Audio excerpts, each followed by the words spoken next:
guys, welcome to a midweek video with me, Cat Meffan, and Simba. You can kind of see him. He's got his head on like the side of the sofa. Simba, do you want to say hi? No. He is like fully just like resting.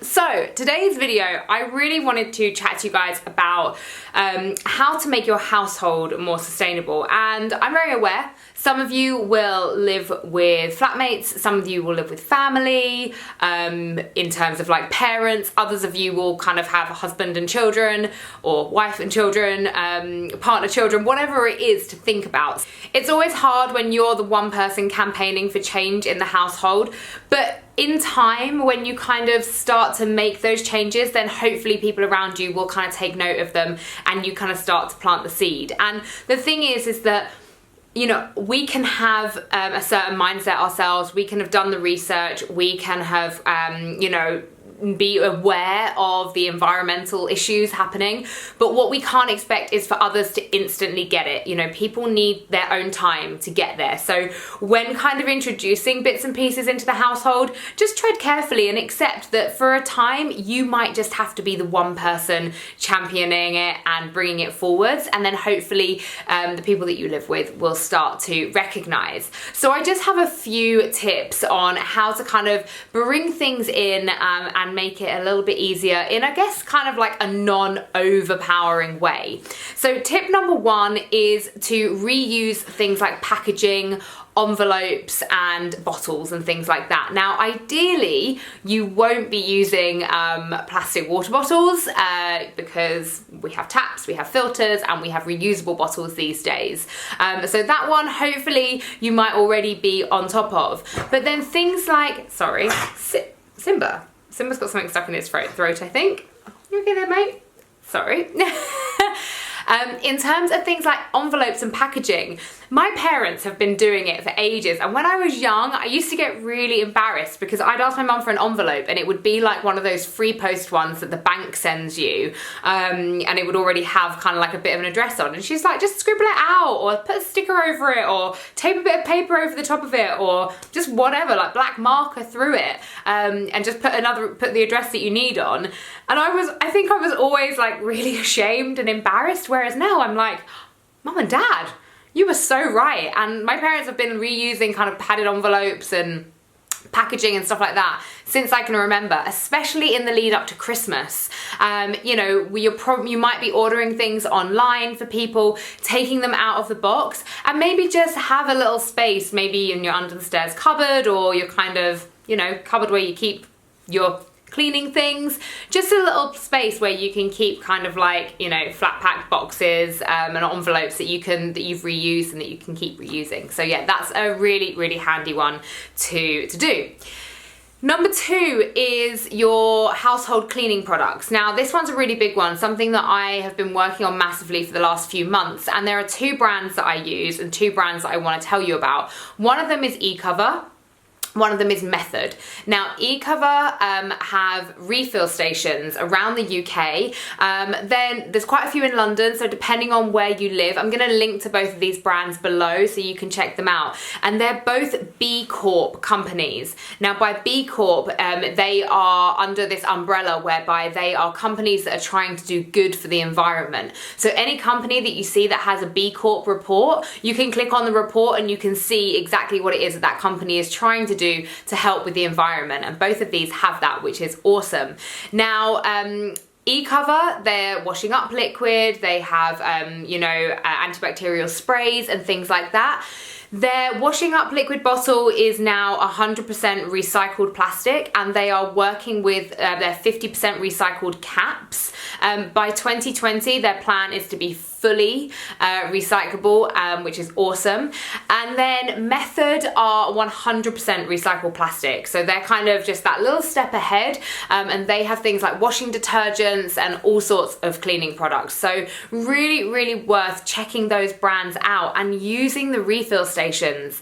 You know, so Method don't have stations, they have refill pouches that you can use, which is still really great because the stats on their website, I can't remember exactly exactly, but it does save in terms of plastic. Yes, it's still in a container, but it's still saving a bit by kind of using those and refilling your original bottle rather than buying new bottles. I hope that all makes sense. But yeah, I'm going to link to both of the brands below so that you can check them out. If you guys know of any other brands, then I would love you to leave comments below so that other people watching this video can also get your tips and tricks. Now another one is recycling, and that's gonna sound really simple and everyone's gonna be like, I recycle anyway, which is amazing, and if you don't, please maybe start.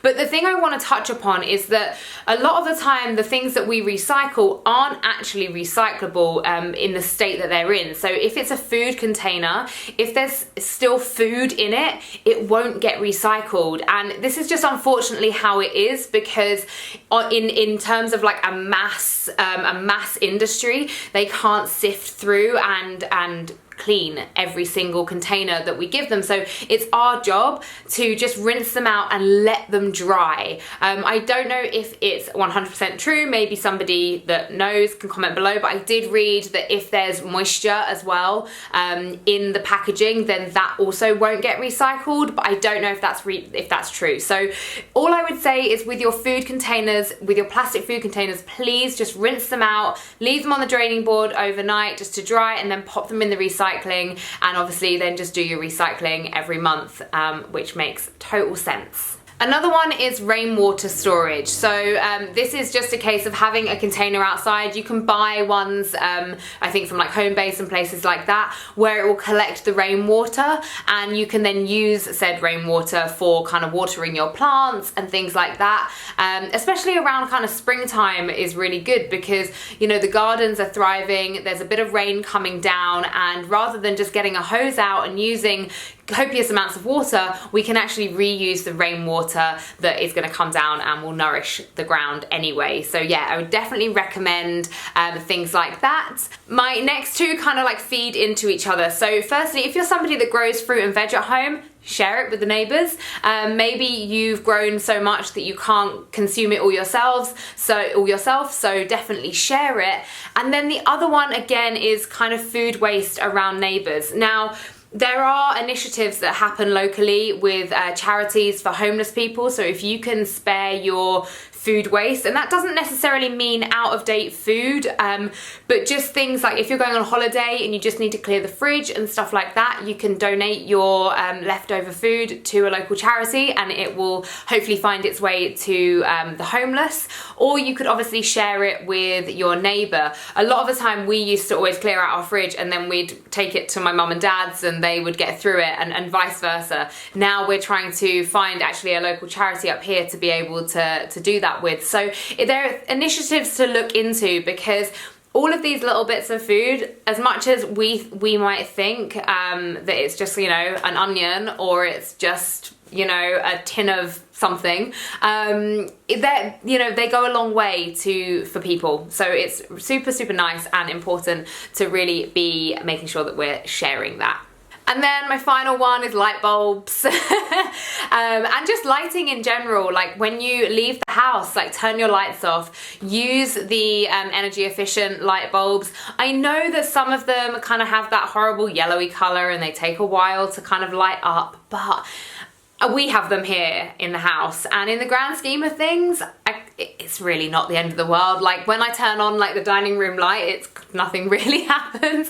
It takes a while to kind of build itself up, and then it's like not necessarily the nicest of colors, but ultimately it gives me light and that's what I need. And you know, it doesn't offend me too much, and if I can save on a little bit of energy, then why wouldn't I do that? Especially because for me, we live in a Victorian house, and we don't have things like double glazing, and we do have wooden floors with a lot of gaps in them. So our house, I hold my hands up, it's not that much of an energy efficient house. So just making those little changes where I can kind of makes me feel like I'm doing my bit for the environment. So yeah, thank you so much for watching. I wanted to keep this short and sweet, but somehow I have rambled on a little bit. But please do leave your tips and comments below. Let's keep it light, let's keep it friendly, and let's keep it educational, because what I really love on videos like this is when you guys get involved and we create this thread of knowledge and information for each other,